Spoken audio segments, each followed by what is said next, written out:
An old woman around 85 to 90 years old with wrinkled skin, wearing tattered traditional clothing, stands outside a small, dimly lit house in a rural neighborhood. Her eyes are hollow and dark, and she has an eerie presence.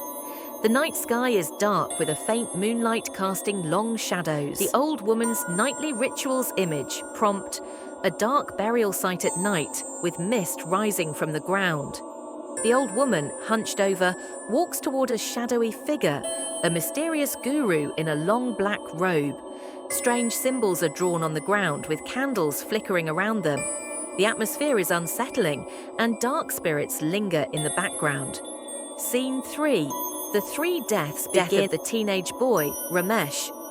A teenage boy lies on a bed, sweating heavily from a high fever. His mother sits beside him, worried, as a dim oil lamp flickers in the background. Shadows in the corner of the room take unnatural shapes, as if something invisible is watching. Death of the newborn baby. A crying infant in a cradle suddenly stops moving. A distressed mother looks down, horrified. The room is dark except for a single candle, casting eerie shapes on the walls, targeting the newly married woman, Aunt. A young woman, dressed in a traditional sari, is in the kitchen. The old woman stands behind her, touching her hair lightly. The aunt's expression is blank, as if hypnotized. A faint, eerie smile plays on the old woman's lips. Strange incidents begin in Uncle's house. Image prompt, stove incident. A kitchen with an old-fashioned stove burning. The aunt, in a trance-like state, walks away, unaware that the fire is still on. An older woman, grandmother, enters, eyes wide in shock, realizing the danger, being Ramesh's spirit.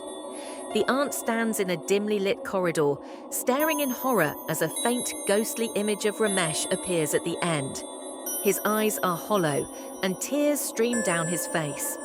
The background is dark and eerie, with shadows creeping up the walls.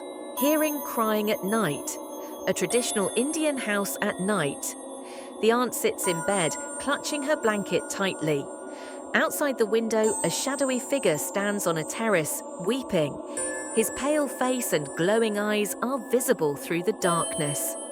Scene 5. The priest arrives and cleanses the house image. Prompt, an elderly priest in white robes enters the house, holding a small brass pot with burning incense.